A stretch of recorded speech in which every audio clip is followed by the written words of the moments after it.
बीड लोकसभा मतदारसंघाच्या 4 तारखेला निकाल लागला आणि निकाल लागल्यानंतरच आपल्याला माहिती आहे की बीड जिल्हा लोकसभा मतदारसंघात ज्या पद्धतीने निवडणूक झाली, मी 1995 पासून लोकसभा निवडणुकीच्या आणि समाजकारणात राजकारणामध्ये अशी निवडणूक कधीच झाली नव्हती, ती झाली. आता ही निवडणूक पार पडली आहे. जनतेचा कौल उमेदवारांनी सुद्धा आणि आम्ही सुद्धा सर्वांनी या ठिकाणी मान्य केलेला आहे आणि जनतेचा कौल हा शेवटी लोकशाहीमध्ये मान्य करावाच लागतो. त्यामुळं आज सोशल मीडियाचा खऱ्या अर्थानं चांगला वापर करण्यासाठी हा सोशल मीडिया आहे, पण हा सोशल मीडियाचा वापर चांगला करण्याच्या ऐवजी ज्या पद्धतीनं वाईटप्रमाणे करण्यात येतो आहे की कुठंतरी मी बूथवर जाऊन मतमोजणीच्या ठिकाणी जाऊन रिव्हॉल्वर काढली, मी कुणावर तरी हात उगारला, या संदर्भामध्ये अशा पद्धतीच्या ज्या काही बातम्या येत आहेत त्या अतिशय खोटारडेपणाच्या, अतिशय जातीपातीमध्ये द्वेष निर्माण करण्याच्या आहेत. मालकमंत्री म्हणून मला मतमोजणीच्या परिसरामध्ये फिरतासुद्धा येत नाही, हे इलेक्शन कमिशनच्या ऑर्डर असताना मी तिथे जाऊन कुणाला रिव्हॉल्वर कशी दाखवू शकतो? आणि तिथं जर कुणाला मतमोजणीच्या ठिकाणी मारहाण झाली असेल तर कुठल्या तरी CCTV फुटेजमध्ये किंवा कुठंतरी पोलीस स्टेशनला त्याची तक्रार यायला पाहिजे होती, पण तसं काही झालं नाही. मतमोजणीच्या वेळेला दोन्हीही पक्षाचे, महायुतीचे आणि महाविकास आघाडीचे दोन्ही पक्षाचे कार्यकर्ते मतमोजणीला तिथं असताना अशा पद्धतीचा प्रकार कुठं घडू शकतो आणि घडला तर ते लपवू शकतो असं मला बिलकुल वाटत नाही. त्यामुळे माझी हात जोडून विनंती आहे की अशा प्रकारे खोटे अपप्रचार बंद करा. आणि एवढंच नाही तर माझी दोन्ही महायुती आणि महाविकास आघाडीच्या सर्व सामान्यातल्या सामान्य गाव पातळीवरच्या कार्यकर्त्याला विनंती आहे, हात जोडून या जिल्ह्याचा पालकमंत्री म्हणून, की सामाजिक सलोखा आपल्यालाच या ठिकाणी कायम ठेवावा लागणार आहे.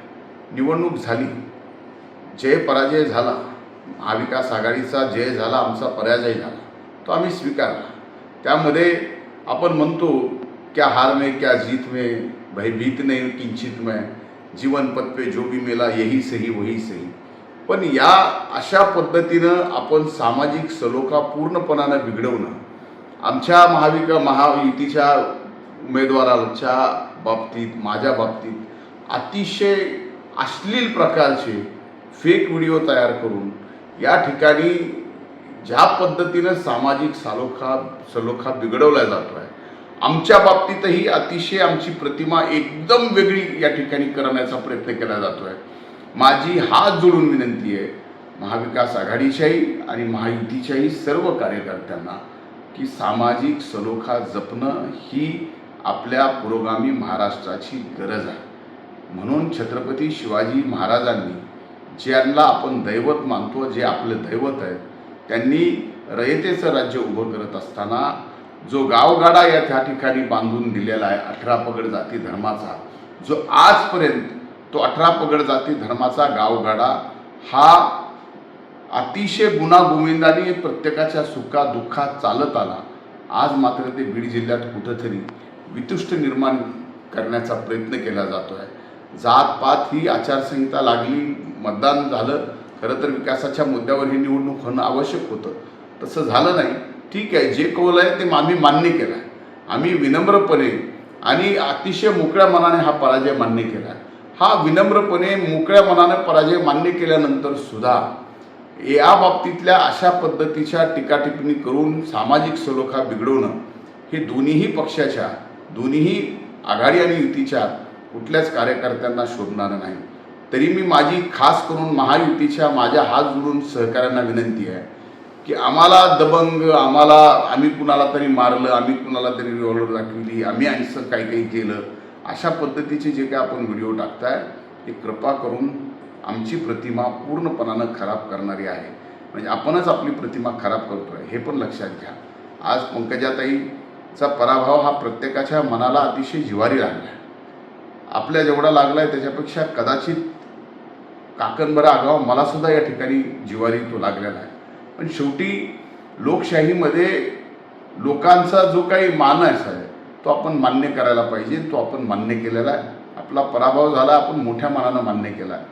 ज्यांचा विजय झाला आहे त्यांचंसुद्धा आपण या ठिकाणी अभिनंदन केलं आणि अभिनंदन केल्यानंतर आता बीड जिल्ह्याच्या विकासाची जबाबदारीसुद्धा त्यांच्यावर आहे. आता सामाजिक सलोखा आपल्याकडून बिघडून देऊ नका, एवढीच माझी हात जोडून कळकळीची विनंती आहे. शेवटी आपण सर्वजण आपलं दैवत छत्रपती शिवाजी महाराजांचे आपण सर्वजण अनुयायी आहोत. 350 वर्ष जो गावगाडा 18 पगड जाती धर्माचा सुखादुःखानं गुणागोविंदाने आनंदाने या ठिकाणी राहिला, जपला, आज तो कुठंतरी बिघडवायचा काही जण प्रयत्न करतात. ते मात्र कृपा करून थांबवा. हे कुणालाच परवडणारं नाही, हे कुणालाही शोभणारं नाही. आता मात्र निकाल लागल्यानंतर 4 दिवसानंतर मी हे सांगतोय, निवडणूक संपली आहे, हा विषय संपलेला आहे. कृपा करून आता एकमेकाच्या बदनामीचं हे राजकारण थांबवावं. धन्यवाद.